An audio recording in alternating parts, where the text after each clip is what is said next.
오늘 오셔서 귀한 말씀 전해주십니다. 천국은 주인과 같으니 라고 하는 그런 제목인데요. 오늘 말씀 전하실 때 어떻게 할까요? 환영해야죠. 어떻게 해요? 할렐루야로 우리 기쁜 마음으로 이렇게 목사님 환영해 주시기 바랍니다. 할렐루야.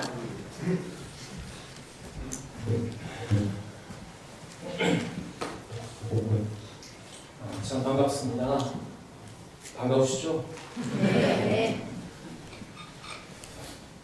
객기 맞춰져서 마이크가. 저도 제가 그 5년 전에 있을 때부터 이거 많이 높아졌네요. 목사님 이제 가릴 정도는 말씀해 주셨는데 간단히 그 정확한 사실을 좀 알려드리고 말씀 바로 들어가도록 하겠습니다. 덴버 연합당리교회를 이제 부임을 하게 되는데 우선은 이제 풀타임 EM 목사로 가게 되고요. 거기에 이제 담임 목사님이 계시고 그분이 내후년에 은퇴를 하시게 됩니다. 그 과정 가운데 하나님이 섭리하셔서 제가 그 교회에 초청을 받게 됐고 가기로 결정하였고 그분이 내후년에 은퇴하시고 또 은퇴하시기 전에 안식년을 3월에 떠나시게 됩니다. 그래서 제가 지금 담임 목사인 것은 아니고요. 이제 될 것이지요. 그러나 하나님의 또 인도하심이 어떻게 이루어질지 모르니까 그렇게 사실 정확히 알려드려야 될 것 같아서 말씀을 드립니다. 그래서 내년 3월부터 그 역할을 일단 시작하게 됩니다. 그리고 그 뒤에 이어서 하나님이 또 어떻게 인도하실지 여러분이 다시 가져주시고 또 저도 가끔 소식을 어떻게 전해드려야 하나요? 어떻게든 전해드리도록 하겠습니다. 많은 것이 변했지만 사람은 변하지 않네요.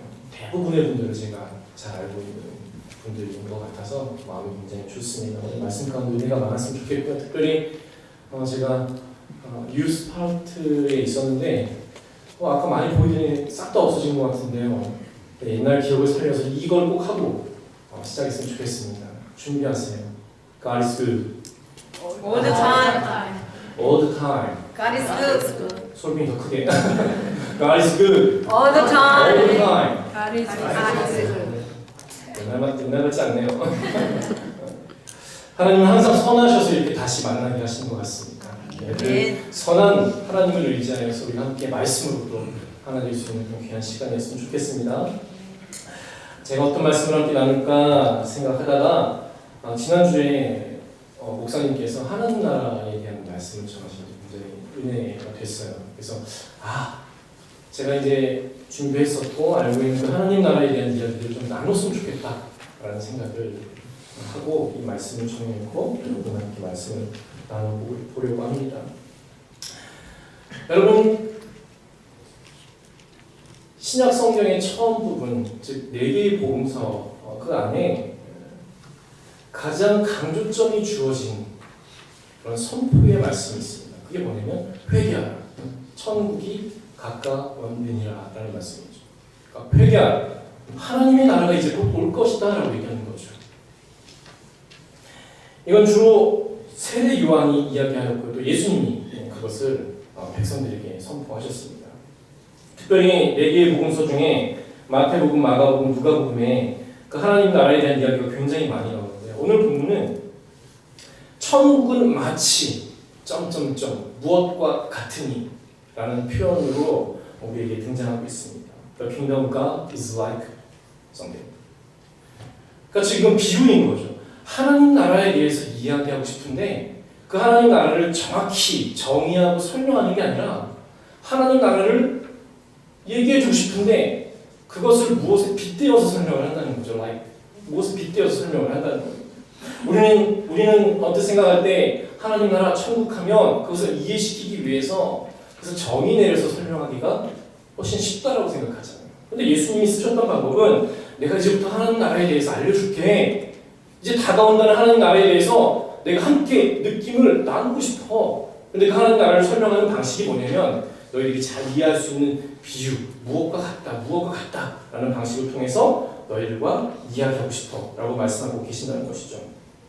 그래서 이것을 우리가 특히 오늘 본문 말씀을 우리가 이 말씀과 연결시켜서 볼 때 이제 비유라는 표현으로 바꿔볼 수 있는데요. 이 비유의 사전적 의미가 뭐냐면 어떤 현상이나 사물을 직접 설명하지 않고 다른 비슷한 현상이나 사물에 빗대어서 설명하는 일이라고 국어사전에 정의가 되어 있습니다. 그래서 당시 유대인들에게 조금 정겹고 친근하고 하나님 나라에 대해서 이야기가 힘드니까 비유로 말씀하시는데 그 말씀하시는 비유가 어려운 소재는 안 되잖아요. 그렇죠? 그래서 쉽고 이해하기 좋은 그런 소재들로 예수님이 설명해주고 계신다는 것이죠. 오늘 우리가 잘 알고 있는 이 포도원 품꾼의 비유를 제가 친근하게 예수님의 그 표현을 담아서 여러분들에게 설명해 드리겠어요. 정의 내리고 이해시키는 게 아니라 잘 설명해 드릴 테니까 여러분 하나님 나라를 잘 이해하고 깊이 있게 느낄 수 있는 귀한 시간이 됐으면 좋겠습니다. 아멘? 아멘. 제가 이게 벅차요 굉장히 지금. 좀 진정하고 바로 말씀 들어가도록 하겠습니다. 여러분 오늘 본문 말씀 잘 아시죠? 굉장히 많은 그런 설교 말씀 메시지를 들으셨을 겁니다. 제가 그것들보다도 나을 것도 없고 다 비슷할 것이에요. 그렇지만 그래도 이 포도원 품꾼의 비유, 이 본문 말씀을 좀 설명할 필요가 있어요. 잘 느끼기 위해서. 그래서 제가 간단히 설명을 해드리겠습니다. 포도원 주인이 있어요. 그 주인이 일할 사람, 하루 삭슬 주고 일할 사람, 그 품꾼을 구하려고 시장에 나갔습니다. 근데 제일 처음 나간 시간이 이른 아침이라고 표현하거든요. 대략 한 아침 7시, 한 6시 반쯤이라고 생각하시면 됩니다. 그때쯤 나가서 품꾼을 구하려고 했고 실제로 품꾼을 구했습니다. 그리고 그들에게 내가 한 데나리온을 줄 테니 일해보지 않겠어? 라고 제안하고 그들이 동의해서 일하는 현장을 데려갔습니다. 근데 이후 아침 9시, 성경에 있는 그 표현을 바로 우리 시간으로 바꿔본 겁니다. 아침 9시에 또 나가서 일꾼을 구했어요. 맞습니다. 근데 거기서 그치지 않고 12시, 점심시간에 또 나와서 품꾼을 또 구해서 갑니다. 저 이제 12시쯤 됐으면 하루 반나절이 지났잖아요. 그럼 굳이 일꾼을 구할 필요가 없는데 일꾼이 모자랐는지 또 구하러 나옵니다. 오후 3시. 그리고 6절 말씀을 보니까 해가 저물기 대략 1시간 전, 제11시라고 얘기하는데요. 이것은 지금 우리 시간으로 얘기하는 오후 5시 정도 되는 시간입니다. 근데 또 품꾼을 구해왔다고 했어요. 언뜻 이해가 가지 않습니다. 그 당시에는 지금처럼 조명시설이 있어가지고 밤늦게 일할 수 있는 환경도 안 되었죠. 밭에서 일하는 거니까 밤에는 일할 수 없었을 텐데 오후 5시에 또 일꾼을 구하러 와서 일꾼을 데리고 갑니다. 드디어 날이 저물었어요. 포도원 주인이 청지기에게 일러서 나중 온 품꾼들부터 먼저 온 품꾼들까지 하루 동안 일한 임금을 주게 되는데 오후 5시에 온 품꾼들이 먼저 받겠죠. 그들이 한 데나리온씩을 받는 겁니다. 한 데나리온. 여러분들은 지금 나중 온 일꾼이에요. 한번 입장이 해보시기 바랍니다. 얼마를 기대하십니까? 얘기해보세요. 얼마를 기대하세요? 자, 나중 온 일꾼, 거의 일이 끝난 오후 5시에 데려온 일꾼들에게 한 데나리온을 주는 거예요. 자, 여러분은 가장 먼저 온 일꾼들이에요. 그러면 얼마를 기대하십니까? 적어도 한 데나리온은 받아야 되겠죠.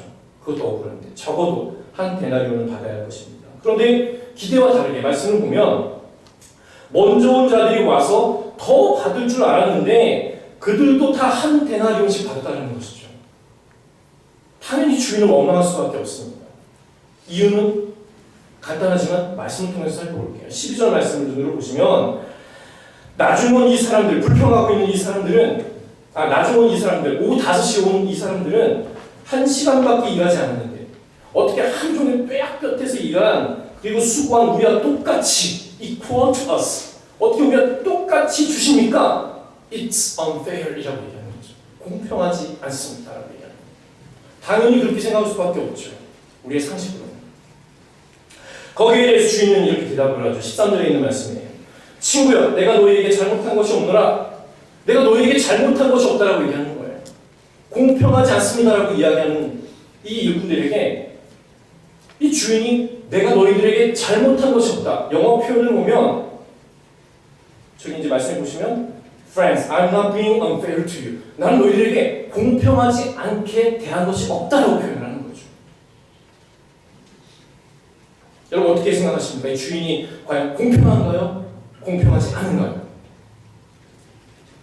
뭐 결론부터 놓고 보면 공평한 거겠죠. 그럼 우리의 삶을 비추어서 보면 공평하지 않은 거잖아요. 그렇죠? 근데 오늘 본문 말씀을 잘 읽으면 우리는 이것이 불공평하지 않다는 것을 굉장히 쉽게 깨달아요. 같은 13절 말씀에 있는 말씀을 보시면 예수님은 너희들에게 한 데나리온씩 받기로 우리가 서로 약속하지 않았니? 라고 예수님께서 반문하십니다. 그런가? 실제로 2절 말씀을 가보면 주인은 먼저 온 일꾼들에게 하루 한 데나리온씩 주기로 약속했다고 했죠. 그리고 그 약속을 지켰죠. 한 데나리온씩 주기로 하고 데려왔고 그 데나리온을 주는 그 약속을 지키는 주인의 모습이었습니다. 그러나 그 이후 온 품꾼과는 한 데나리온을 주겠다는 약속을 하지 않았어요. 뭐라고 했습니까? 4절 말씀에 내가 상당하게 주겠다라고 얘기했어요. 상당하게 주겠다. 영어로 표현하면 whatever is right. 그러니까 네가 일한 것에 적합하게 내가 봤을 때 합당하게 주겠다라고 얘기한 거죠. 얼마를 준다고 약속한 건 아니에요. 그런데 일한 것을 내가 보고 인정해서 주겠다라고 얘기하는 거죠. 주인의 입장에서. 실제로 오늘 이 본문 말씀을 가만히 읽어 내려가 보면 또 기억을 해보면 이 이야기 속의 품꾼들 중에 자기가 받아야 될 그 품삯보다 적게 받은 품꾼은 단 한 명도 없어요. 그렇죠. 최소한 약속한 만큼은 받았고 누군가는 넉넉히 받았어요. 대부분은 자기가 받을 몫보다 훨씬 더 많이 받았어요. 여전히 주인이 불공평한가요? 아니죠. 근데 여전히 찜찜한 마음이 있습니다. 여전히 찜찜한 마음이 있어요. 그래, 알겠어. 좋은 스토리야. 내 마음속에 여전히 찜찜한 마음이 있습니다. 불편한 마음이 있는 거죠. 그래도 일찍 와서 열심히 일하는 사람이 더 받아야 하는 게 아닌가? 라고 우리가 쉽게 생각할 수 있잖아요. 이 불편함은 도대체 어디에서 오는 걸까요? 이 불편한 마음. 그래, 알겠어. 모두가 다 풍족히 또 모두가 다 적당히 받은 것 같은데 왠지 이렇게 불편한 마음이 생기는 것. 이 이유가 뭘까? 그것은 딱 한 사람, 딱 한 부류. 먼저 온 사람, 가장 먼저 와서 일한 사람들의 신정이라는 것이죠. 이 불편함, 우리가 나도 모르게 나 자신을 먼저 온 사람, 먼저 온 품꾼들과 내가 동일시하기 때문에 이 말씀이 조금 찝찝하게, 조금 답답하게 와닿는다는 것이죠. 그런데 여러분, 만일 오늘 오후 5시에 온 품꾼들의 입장에 여러분들이 서 있다면 여러분의 마음은 어떠하겠습니까? 가장 나중은 그 사람들의 입장에서 이 대접을 받았다면 여러분들의 마음은 어땠을까요? 찝찝했을까요? 불편했을까요? 이 오늘 본문 말씀을 지금 시대의 장면으로 한번 전환해서 제가 구성을 해볼게요. 조금 더 와닿게. 비유니까. 새벽 인력 시장을 한번 상상해 보시기 바랍니다. 성경에는 이 장터에서 놀고 있다라고 표현하고 있어요. 일을 찾고 있는 사람들이 빈둥빈둥 논다는 뜻이 아니에요. 말씀을 보면. 아무것도 일할 게 없어서 그 일을 찾기 위해 이곳에 와 있다는 표현으로 원어는 구성이 되어 있습니다. 우리가 이거 한국말로 읽으면 와가지고 그냥 빈둥빈둥 놀고 있다가 일자리를 찾고 있다라고 이해할 수 있는데 영어 성경을 보면 시장에서 아무것도 지금 할 게 없어서 일할 것을 찾기 위해 이곳에 와 있다는 표현이에요. 즉 새벽 인력 시장에 나를 써줄 것을 찾기 위해 절박한 심정으로 그곳에 와 있다는 것이죠. 자기를 뽑아갈 그 사람을 기다리면서 간절하게 그 자리에 있는 것입니다. 그런데 오후 5시까지 아무도 안 데려갔어요. 앞서 다 사람들이 모여있던 그 사람들이 다 누군가의 선택을 받아서 떠나는데 9시에 한 무리의 사람들이 떠났어요. 12시에 또 한 무리의 사람들이 떠났어요. 3시에 또 한 무리의 사람들이 떠났어요. 사람들이 다 떠났는데 몇 사람만 남아있는 겁니다. 이 5시까지 아무도 안 데려갔다는 것은 여러분 충분히 짐작할 수 있죠. 그들이 가장 힘없고 아니면 가장 보잘것없고 아니면 데려와봐야 별로 효용 가치가 없을 것 같아서 그들이 선택받지 못했을 것 같아요. 하루 벌어 하루 먹고 사는 사람들에게 이 하루에 일이 없다는 것은 그 사람이 양육하고 있는 아내와 자녀들이 굶어야 한다는 거예요. 이게 얼마나 슬픈 스토리예요. 제가 여기 직전에 있던 교회 목사님이 장로교회라고 말씀해 주셨는데 그 교회에서 3년 7개월을 사역했습니다. 저는 이제 박사과정을 마치려고 처음에 공부하지 않고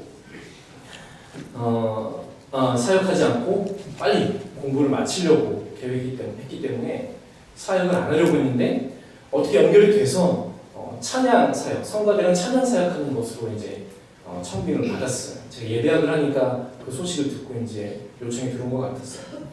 그래서 한 6개월 정도 사역하다가 또 청년부 사역을 해달라는 부탁이 있어서 또 청년부를 맡게 됐습니다. 그래서 제가 한옥권 청년부를 담당하게 됐는데요. 그때 있던 청년들에게 제가 항상 듣던 핀잔이 있습니다. 그 핀잔이 뭐냐면 저는 아내가 제 밥상에 생선 요리가 나왔을 때 여러분 이제 비난하지 말아주십시오. 아내가 생선살을 발라주지 않으면 저는 절대 생선을 먹지 않습니다. 나쁜 습관이죠. 이제 끝까지 들으셔야 돼요. 부모님 때문입니다. 진짜. 제 어머니는 밥상에 생선이 올라오면요, 제가 어렸을 때 기억해요. 올라오자마자 제가 거기에 이 젓가락을 대기도 전에 손을 거기서 막 뜯어가지고 살을 발라가지고 그러니까 나이 적은 순으로 놔주십니다. 저희 아버지는 네, 제일 작은 게 아니라 가시 있는 거, 뜯어 먹어야 되는 거 그런 거 주셨어요. 근데 이게 웃자고 하는 얘기가 아니라 실제 얘기라는 거예요. 근데 저희 아버지는 굉장히 보수적인 경상도 남자거든요. 그래서 버릇 없는 것을 못 봐줘요. 어떻게 보면 버릇 없는 상황이잖아요. 그렇죠? 근데 유독 지난 다음에 생각해 볼 때 유독 그 장면에서만큼은 아버지가 아무 말씀도 안 하셨던 거예요. 아무 말씀도. 근데 그게 자연스럽게 습관이 돼가지고 커서도 그러다 보니 결혼하고 나서도 생선은 아내가 누군가 발라줘야지 먹는 음식으로 저는 생각하고 살았습니다. 실제로 기억하실지 모르겠지만 황진욱 권사님 제가 여기 강인교회 사역할 때 생선 발라먹지 않고 아내가 얹어주는 거 보고 굉장히 저를 비난하셨어요. 제가 오늘 그것을 다시 이유를 말씀드리려고 하는데 나중에 알았어요. 나중에. 저희 아버지가 제 어린 시절에 사업을 하시다가 굉장히 크게 잘못되셔가지고 굉장히 어렵게 성장을 했거든요. 근데 자녀를 잘 먹여야 되잖아요. 주로 잘 건강하게 먹이려면 내 어머니들이 무엇을 먹이셨어요? 고기를 먹이시잖아요. 저는 정말로 아내와 결혼하기 전에 소고기를 먹어본 적이 없어요. 구운 소고기를. 미역국에서도 넣어서 먹어본 적이 없습니다. 우리 부모님은 고기를 사줄 수 없으니까 그 다음으로 영양가가 아주 풍부한 둥푸른 생선. 마산에서 살았으니까 끊임없이 생선으로 그 영양분을 채워주셨던 거예요. 나중에 이제 부모님이 얘기하신 거죠. 제가 알았거든요. 제 부모님은 고기를 살 돈이 없어가지고 생선으로 그 고기만큼의 영양분을 채워주는 거예요. 그 속에 이 살을 발라줄 때 저희 어머니는 얼마나 미안한 마음을 가지고 그 살을 발라주셨겠어요. 그렇죠? 내가 더 잘 먹일 수 있는데 내가 할 수 있는 최선을 다하지만 이것도 부족한데 이것도 부족한데 그러니까 부모님이 제가 그 당시에는 굉장히 안 좋게 봤지만 어떻게 보면 좀 천박해 보일 수도 있는 좀 부족해 보일 수도 있는 그런 모습으로 뜨는 그 모습이 이제는 그 어머님의 미안함으로 그대로 와닿는 거예요. 어머님이 나에 대해서 가지고 있는 미안함 자식에 대해서 할 수 있는 그분의 헌신이 거기에 담겨져 있다는 것을 시간이 지난 다음에 이제 느끼게 되더라고요. 비린내도 마다하지 않고 맨손으로 살을 발라주는 것. 또 아버지가 침묵하고 계신 것도 이제 느껴지는 거죠. 그래서 저는 아내가 생선을 발라줄 때마다 아버지 어머니의 사랑을 느낍니다. 그래서 발라주는 거예요. 그러니까 이제 비난하지 마십시오. 그리고 저는 이제 이해할 수 있었어요. 제가 저희 아버지한테 가장 상처받는 행동 중에 하나가 뭐냐면 매일 저녁 까만 비닐봉지에 냄새나는 생선을 가지고 와서 식탁에 던져놓는 거예요. 어렸을 때는 굉장히 그게 보기가 안 좋았거든요. 근데 이제 알았어요. 아버지가 그걸 던져놓으면서 이렇게 얘기할 거예요. 오늘도 내가 우리 자식들을 먹였다 라고 던져주시는 것 같아요. 가족을 책임져야 하는 가장도 있고요. 특별히 그 가장들에게 오늘 이 본문의 품꾼들에 대한 비유는 이런 심정으로 새벽부터 인력 시장에 나와 있는 그 심정과 빗대어 볼 수 있다는 것이죠. 아무도 거들떠 보지 않는 그들, 오늘 내가 일을 못하면 내 아이들은 어떻게 하지? 내일은 고사하고 당장 오늘 임신하고 있는 나를 기다리고 있는 내 아내는 어떻게 먹이지? 그런 상황에서 일을 시켜주고 불과 1시간밖에 일하지 않았기 때문에 내가 얼마 못 받겠다라고 생각했지만 그것을 당연시 했지만 내가 하루 품삯 온전히 다 받았을 때 그는 그것을 당연하다고 생각했을까요? 은혜로다. 이게 웬 은혜인가? 오늘 본문의 이 주인의 은혜로움에 감사하는 또 한 부류가 있습니다. 아니, 있었어요. 제가 앞서 얘기했듯이 새벽 시장에서 일을 할 수 있는 기회가 제공된 것 자체, 그 자체가 실은 큰 은혜죠. 점심때와 오후 3시에도 여전히 일할 기회를 갖지 못해서 발을 동동 구르고 있는 사람을 우리가 보고 있지 않습니까? 심지어 저녁 5시 이르도록 사람들의 선택을 받지 못한 그런 초라한 사람들도 우리가 봤잖아요.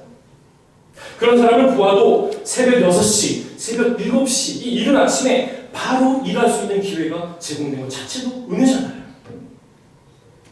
다른 모든 사람들을 제쳐주고 자기를 고용해준, 자기를 선택해준 그 주인에게만큼은 고마워해야 하지 않을까요?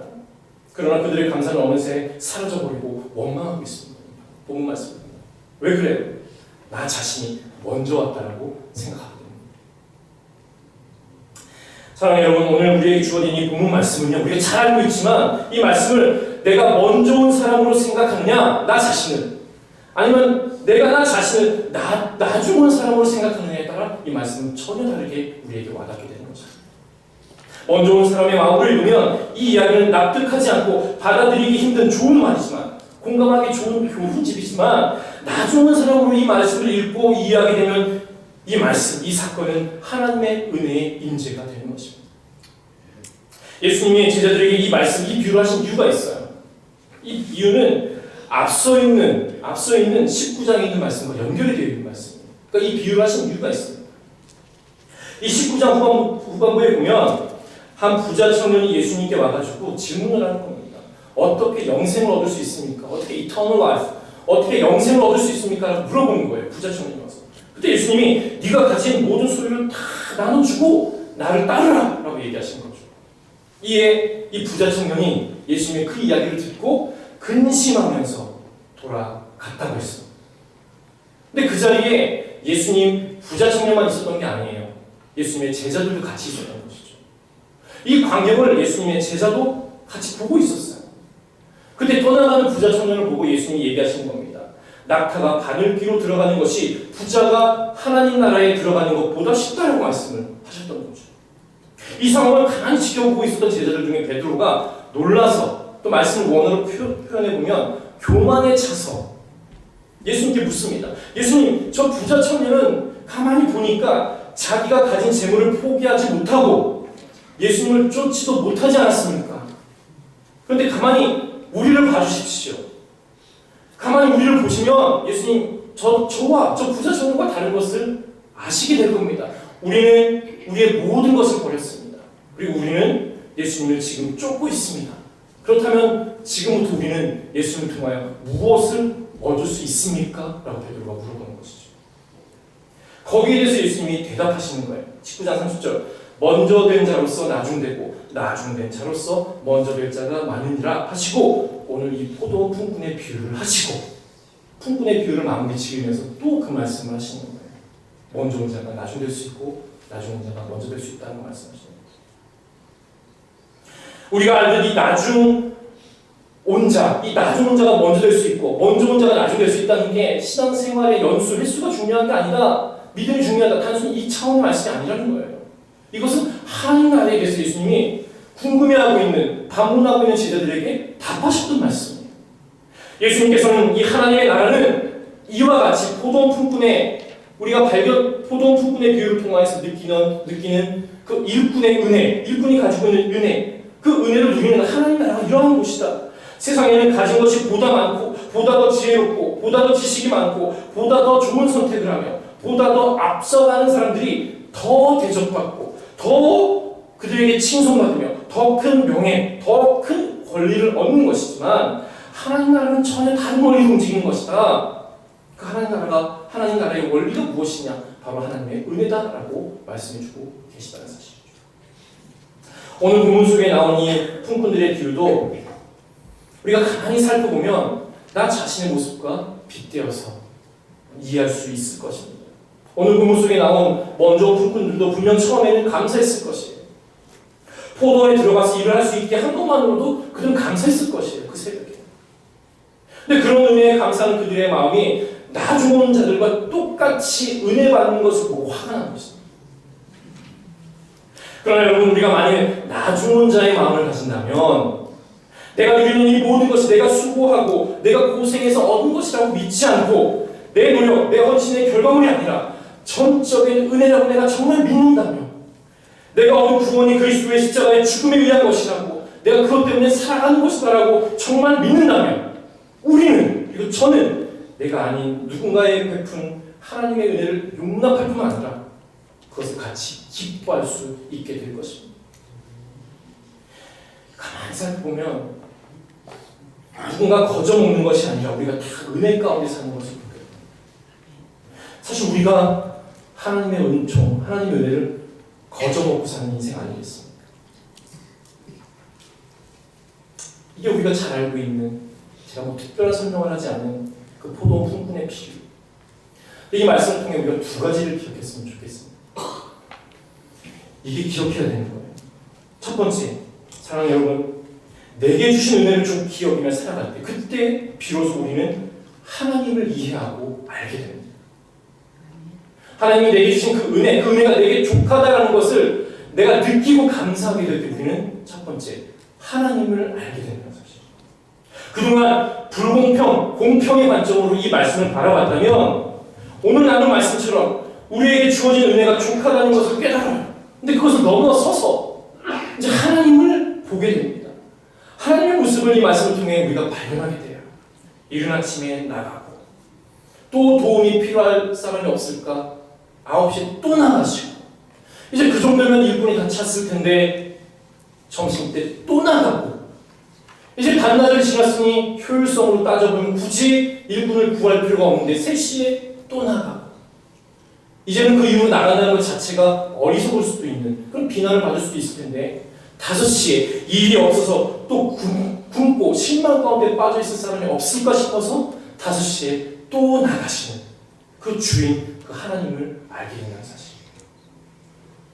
우리가 하나님을 100% 알 수 있어요? 여러분, 하나님 100%. 내가 하나님에 대한 지식은 한 점 틀림없이 그 하나님을 내가 가지고 있는 지식, 내가 하나님에 대해 가지고 있는 그 지식이 하나님을 정확히 설명할 수 있습니다. 없어요. 우리는 결코 하나님을 100% 알 수가 없습니다. 그러나 하나님의 일관된 모습은 우리가 알 수 있어요. 그 하나님의 일관된 모습이 바로 성품이라는 거죠.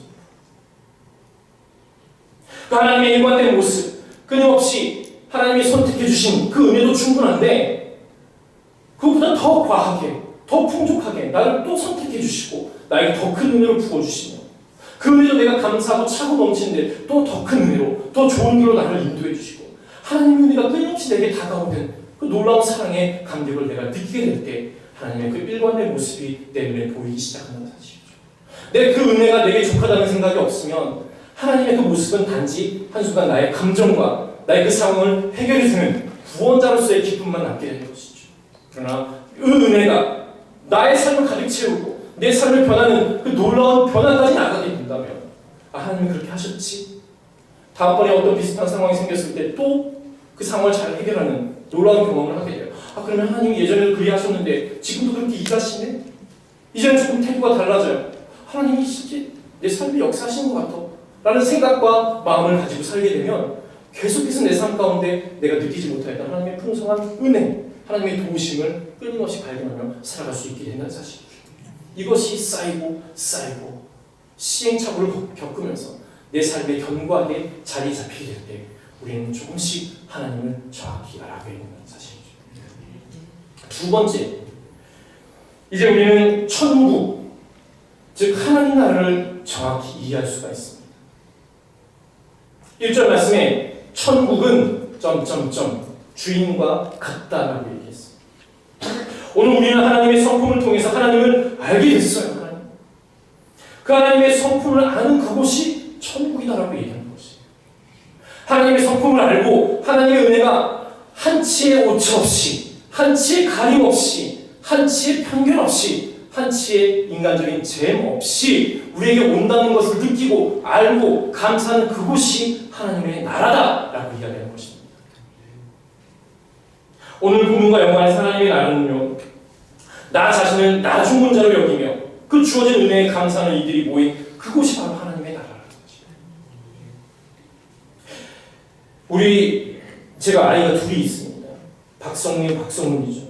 지금 10학년, 9학년 남자입니다. 우리 아이들이 좋아하는 음식이 있습니다. 바로 뽕따입니다. 뽕따. 여기 갤러리아 가면 쉽게 올 수 있죠. 몇 개 들어있습니까? 6개 들어있습니다. 뭐 하루면 다 먹거든요. 그래서 매일매일 그것을 이제 사다 냉장고에 넣어놓습니다. 근데 우리 집에 매일 저녁 반복되는 상황이 있습니다. 그게 뭐냐면 저희 큰아들 성민이가 저녁쯤 되면 이제 소리를 질러요. 그게 뭐냐면 아빠 뽕따 몇 개 먹었어? 저 보통 하나 먹습니다. 그럼 성민이가 얘기해 나 하나 먹었어. 근데 아빠 하나밖에 안 남았어. 그래서 눈을 저와 저희 큰아들이 제 둘째 아들이 탁 흘리면서 너 3개 먹었니? 둘째 아이는 3개씩 먹었네. 첫째 아이가 얼마나 억울하겠어요. 그렇죠? 맨날 싸웁니다. 근데 어느 순간 작은 예고 좀 웃긴 예지만 이 말씀을 전한 다음에 얘기했어요. 저희 예전에 전했을 때 얘기했어요. 성민아 그냥 그 뽕따 다음부터 2봉지 사올게. 그냥 성훈이가 먹고 싶은 만큼 먹게 하고 너는 네가 먹을 만큼만 먹으면 되지 않냐. 꼭 제가 3개 먹었다고 네가 배탈 나도 3개, 6개씩 먹을 필요는 없지 않냐. 그냥 너가 먹고 싶은 만큼 내가 조금 더 사줄 테니까 그거 먹고 만족해 라고 얘기했을 때 우리 큰아들이 그래 아빠 라고 했습니다. 여러분 저희 집에 하나님의 나라가 임했습니다.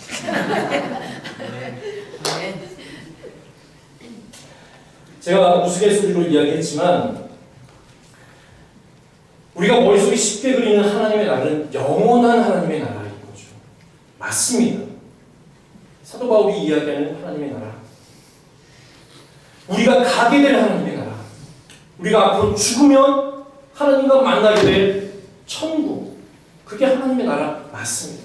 근데 여러분 예수님이 또 사도 바울도 역시 말씀하였던 우리가 잘 모르고 놓치고 있는 하나님의 나라가 또 있습니다. 그것은 바로 미리 맛보는 하나님의 나라예요.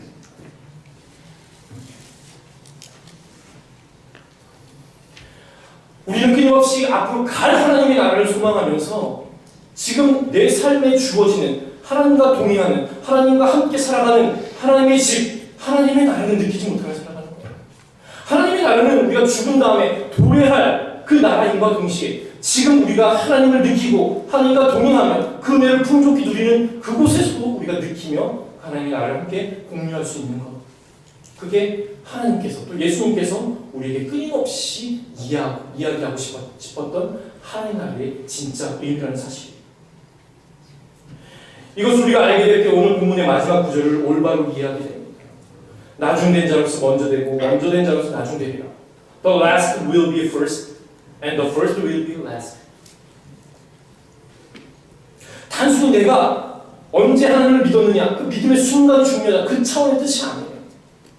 내가 나중은 자로서 내가 은혜 받을 자격이 아무도 없는데, 아무것도 없는데, 나는 초라하고 정말 부족한 인간인데, 아니 은혜를 주셨는데 그 은혜를 감사하지 못하고 끊임없이 내 것을 챙기는 그런 이기적인 인간인데, 내가 무언가를 양보하면 저 사람도 무언가 하는 거는 뒷걸음질 쳐서 양보할 것 같은데, 이상하게 세상에 이치는 내가 양보하면 저 사람은 끊임없이 탐욕을 부리며 또 한 걸음 다가오는 세상에 이치는 거라. 그럼에도 불구하고 나를 세워주시는 하나님의 은혜가 감사해서 내가 이제 하나님의 은혜로 살아갈 수밖에 없습니다 라고 고백하는 그 자들이 하나님 보시기에 하나님 나라에 들어갈 수 있는 가장 첫 번째 사람이 될 수 있다는 뜻이죠. 저는 여러분 한 사람 한 사람이 나중된 자로 누리는 은혜를 알고 주어진 삶을 감사함으로 채워가시기를 주님의 이름으로 축복합니다. 우리가 그렇게 살 때 그곳에서 하나님의 나라를 미리 맛보고 경험하게 되는 것입니다. 그렇게 우리가 미리 하나님의 나라를 맛보고 경험하게 될 때 우리식의 표현으로 정말 하나님 우리에게 예비하신 새 집에 들어갔을 때 어색하지 않은 거예요. 사도 바울의 표현이에요. 우리가 이 땅 위에서 끊임없이 하나님과 교제하고 하나님의 나라를 끊임없이 맛보고 그 은혜를 풍족히 할 때 하나님이 예비해 놓으신 그 진정한 하나님의 나라에 갔을 때 그곳에서의 삶이 어색하지 않고 부끄럽지 않는 거예요. 그래서 우리에게 주어진 지금 이 자리에서 누리게 되는 하나님의 은혜가 그리 중요하다는 사실입니다. 마무리 짓습니다. 이렇게 말씀을 전했음에도 불구하고 끊임없이 세상은 우리에게 이렇게 얘기할 것이에요. 그래, 그런 방식으로 하나님의 나라를 먼저 들어가는 것 맞는 것 같은데 매력적이지 않아. 왠지 지는 것 같아. 그 은혜가 조금 수동적인 것 같고 자기 주도적인 게 없어. 멋있지 않아. 쿨하지 않아. 라고 느껴질 수도 있을 거지. 그렇죠? 뭔가 포기하는 게 뭔가 당당하게 살아가는 것보다 조금 부족해 보이는 게 우리 인간적인 어떤 관점일 수밖에 없어요. 근데 예수님이 그런 관점을 뛰어넘는 말씀으로 이 20장에 있는 말씀을 마무리 지으셨습니다. 이 비유를 마치시고 예수님은 앞으로 예수님께서 하실 일들을 제자들에게 말씀해 주셨어요. 17절부터 19절까지 있는 말씀인데 읽지 않겠습니다. 설명을 드리면 이 포도 품꾼의 비유를 하신 다음에 이제 예수님이 앞으로 예루살렘으로 가서 십자가에 못 박혀 죽을 것이다 라는 것을 말씀하고 계세요. 그리고 내가 부활까지 할 것이다 라고 말씀을 하십니다. 여러분, 예수님의 마지막 길, 어떻게 보면 하나님의 은혜로 정말 누구도 무너뜨릴 수 없는 그런 놀라운 사람으로 살아갈 것 같지만 그 예수님의 마지막 끝 길은 죽음의 길이었어요. 예수님의 마지막 길은 십자가의 길이었어요. 근데 여러분, 당시 그 예수님의 십자가의 길을 목격했던 그 사람들의 눈에 예수님은 패배자의 모습이었을까요? 승리자의 모습이었을까요? 패배자의 모습이었을까요? 분명 그 십자가의 능력은 우리는 모든 것을 이기는 능력과 권세의 모습이지만 그 당시 그 예수님을 바라보았던 그 사람들의 눈에는 심지어 오늘 이 말씀 들었던 이 모든 사람들의 마음속에 혼란을 주었을 거예요. 저것이 패배일까 승리일까? 그래서 저는 확신합니다. 예수님의 그 십자가의 부분은 너무너무 분명한 예수님 스스로의 결단, 그의 자발적인 결단, 그 자발적인 의지로 그 십자가의 삶을 감당하신다는 사실. 우리가 순종이라는 표현을 너무 쉽게 수동적으로 바꿔버리는 거예요. 순종하지 않았다는 것이 아니에요. 순종하는 게 쉽습니까? 하나님이 우리에게 죽음을 명령하시고 너희 죽어라, 순교해라 라고 말씀했을 때 그 순교를 당당히 받아들이고 죽으러 가는 것만큼 용기 있는 행동이 어디 있겠어요? 하나님의 은혜가 내 삶을 채우고도 남는다는 믿음 가운데 살아갔고 그 하나님을 분명히 아는 예수님이었기에 예수님은 그 십자가의 길을 당당히 선택하고 순종함으로 걸어갈 수 있었다는 사실. 즉 하나님이 우리에게 주시는 은혜의 끝 종착점은 하나님의 능력이라는 사실. 우리가 하나님의 은혜 가운데 살아간다는 것이 자칫 수동적으로 그래 내게 주어진 은혜가 족하지, 내 이런 상황 가운데 이런 어려움들을 주셨지, 그러나 그 상황을 잘 해결하게 하셨지, 하나님의 그 은혜 감사해, 그 상황 가운데 머물러 있는 것이 아니라 그 은혜와 능력의 삶을 통하여서 내가 더욱더 강건하여지고 더 크고 더 어려운 상황 가운데에서도 그 상황을 넉넉히 이겨나갈 수 있는 하나님의 능력을 더듬는 것, 그게 바로 하나님이 내게 주신 나중은 자로서의 그 은혜를 품고 사는 자들의 모습이라는 사실입니다. 하나님의 나라에서 하나님의 은혜가 주는 힘, 그 힘을 더듬고 살아가는 것이 바로 그리스도인의 삶이라는 사실입니다. 그래서 이제부터 여러분들에게 한 가지 부탁하려고 합니다. 작은 것 하나라도 실천해 보시기 바랍니다. 하나님 주신 은혜가 내게 족하다면, 아까 제가 사소한 예를 들었지만 집안에서 내 자녀에게, 나 스스로에게도 내가 부리는 작은 욕심, 그 욕심도 떨쳐낼 수 있는 용기를 가져보시기 바랍니다. 내가 하나 손해보는 것 같지만 하나 손해보는 것도 아까워하지 않고 하나 더 내줄 수 있는 그 작은 결단에서부터 시작해 보시기 바랍니다. 내가 옳은 것 같고 내가 맞은 것 같지만, 맞는 것 같지만 내 입을 잠깐 다물고 잠깐 시간을 두는 노력, 또 잠깐 그 사람의 입장에서 이해해 보려고 하는 노력, 수동적인 거예요? 아니에요. 능동적인 거예요. 하나님이 능력 주시지 않으면 불가능한 거예요. 한번 실천해 보십시다. 내 입에 험한 말들이 습관처럼 배어 나온다면 그래 내 습관이야, 내 삶의 흔적이야 라고 합리화시키지 마시고 내가 노력하고 의지를 가지고 해보지 않으려고 노력해 볼 수 있는 저와 여러분들이 간절히 부탁드립니다. 마지막으로 하나님의 은혜가 내게 그렇게 족하게, 또 때로는 차고 넘치는 은혜 가운데 살아가기에 우리는 그 하나님의 은혜로 모든 것을 감싸 안고 품을 수 있는, 넉넉히 그것을 내 마음속에 소유하며 살아갈 수 있는 하나님 나라의 백성이 되며 살아가기를 결단할 수 있는 저와 여러분에게 주님의 이름으로 축복합니다. 하시겠어요? 사랑하는 하나님 감사를 드립니다. 오늘 말씀을 통하여서 부족한 좀 마음속에 느끼고 있었던, 또 말씀을 통하여서 발견하였던 하나님의 나라, 또 그 하나님 나라의 주인 되시는 하나님에 대해서 함께 나누어 보았습니다. 이미 우리는 하나님의 선택받은 자녀로서 하나님의 놀라운 은혜 가운데 살아가는 존재임에도 불구하고 우리에게 이미 주어주신, 부어주신 그 은혜를 감사하며 살아가지 못하는 연약한 존재임을 이 시간 고백합니다. 오늘 말씀을 통하여서 나 스스로, 나 자신의 의로 세상에서의 삶을 일구어간다는 자기 주도적인 삶을 내어버리고 하나님의 은혜에 쫓아 하나님의 은혜에 감격하며 살아갈 수 있는 우리의 모습으로 변화되어지게 인도하여 주옵소서. 하나님의 나라가 멀리 우리에게 주어지는 장차 우리가 경험하게 될 하나님의 나라인 것을 넘어서서 지금 이 자리에 우리가 경험하는 그 하나님의 은혜로 채워진 그 공간, 그 순간이 하나님의 나라임을 깨닫고 우리에게 주어진 그 삶의 모든 순간을 하나님에 대한 감사와 하나님에 대한 진지함과 하나님에 대해 나아가는 삶의 결단으로 채워지게 인도하여 주옵소서. 사랑하는 우리 강림교회 성도들, 저들의 삶을 축복하여 주시고 삶의 많은 희노애락, 또 삶의 많은 곤경들이 저들을 둘러 엎을친데 그 가운데에서도 움직이시고 역사하시는 하나님의 은혜를 놓치지 않게 인도하여 주시고 하나님의 섭리함을 믿음의 눈으로 목격하며 살아갈 수 있는 저들의 삶이 되게 인도하여 주옵소서. 그래 어떠한 상황 가운데에서도 흔들리지 아니하고 하나님의 은혜로 굳건히 이 세상을 당당히 맞서 싸워갈 수 있는, 이겨나갈 수 있는 하나님의 자녀로 거듭나게 인도하여 주옵소서. 예수님 이름으로 기도합니다.